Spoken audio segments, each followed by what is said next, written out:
रुक जा ज़मज़म।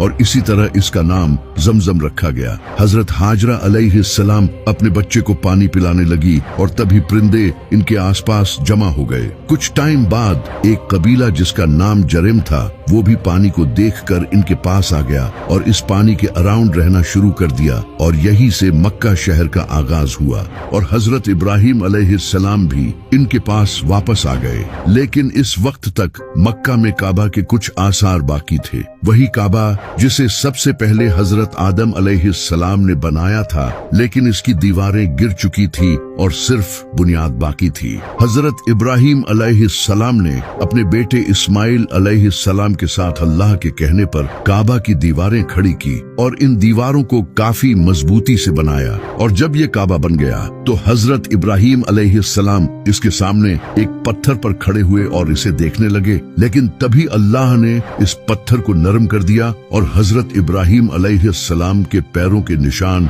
इस पत्थर पर छप गए। और ये पत्थर आज भी काबा के पास मौजूद है, जिसे मुकामे इब्राहिम कहा जाता है, जो कि मुसलमानों के लिए एक निशानी है। काबा के बनने के बाद मक्का लोगों के लिए एक पाक जगह बन गई और लोग यहाँ अल्लाह की इबादत करने के लिए आने लगे और इस तरह एक वीरान जगह एक शहर में तब्दील हो गई जिसका नाम मक्का है। हजरत इब्राहिम अलैहिस्सलाम मक्का में ही अपनी बीवी और बेटे इस्माइल के साथ रहने लगे। उन्होंने हजरत इस्माइल अलैहिस्सलाम की तरबियत की। हजरत इस्माइल अलैहिस्सलाम भी बड़े हो गए, लेकिन इसी वक्त अल्लाह ने इन पर एक और आजमाइश डाल दी। एक दिन हजरत इब्राहिम अलैहिस्सलाम ने एक ख्वाब देखा जिसमें इन्हें अपने बेटे इस्माइल को कुर्बान करने का हुक्म दिया गया। हजरत इब्राहिम अलैहिस्सलाम ख्वाब से उठे और फौरन अपने बेटे के पास आ गए और इसे बताया, बेटा, मैंने एक ख्वाब देखा है कि मुझे तुम्हें कुर्बान करना होगा, अब मैं क्या करूं? हजरत इस्माइल अलैहिस्सलाम ने कहा, बाबा, आप वही करें जो अल्लाह ने आपको कहा है। अगर अल्लाह ने चाहा तो आप मुझे सब्र करने वालों में पाएंगे। हजरत इब्राहिम अलैहिस्सलाम अपने बेटे इस्माइल को लेकर पहाड़ की तरफ चल पड़े। इन्हें हर कदम पर अपने बेटे के साथ निभाए वो पल याद आ रहे थे। वो बेटा जिसे उन्होंने दुआएं करके मांगा था, जो उनके बढ़ापे में सहारा बनने वाला था। इन्हें रास्ते में शैतान भी मिला और उसने इन्हें बहकाने की कोशिश की, लेकिन हजरत इब्राहिम अलैहिस्सलाम ने इसे पत्थर मारे और भगा दिया। हजरत इब्राहिम अलैहिस्सलाम अपने बेटे के साथ पहाड़ पर पहुंचे और वहां उन्होंने हजरत इस्माइल अलैहिस्सलाम को लिटा दिया और इनकी आंखों पर पट्टी बांध दी और फिर अपने हाथों में छुरी ली और हजरत इस्माइल अलैहिस्सलाम की गर्दन पर रख दी और फिर अल्लाह का नाम लेकर उन्होंने वो छुरी चलाना शुरू की। तभी उन्हें गैब से एक आवाज सुनाई दी, ऐ इब्राहिम, तुमने अपना ख्वाब पूरा किया।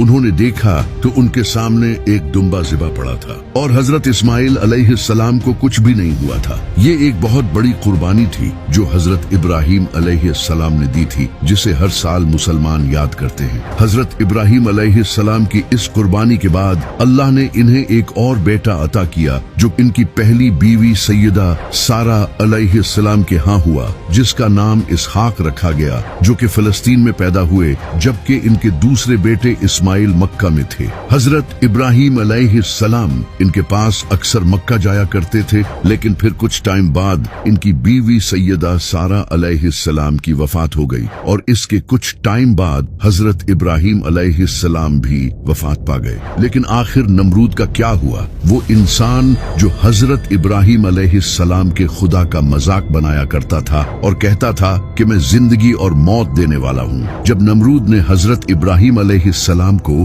बेबीलोन से निकाल दिया तो इसके बाद नमरूद बेबीलोन में हुकूमत करने लगा और हजरत इब्राहिम अलैहिस्सलाम के खुदा का मजाक उड़ाने लगा। क्या तुमने उस लड़के को देखा था?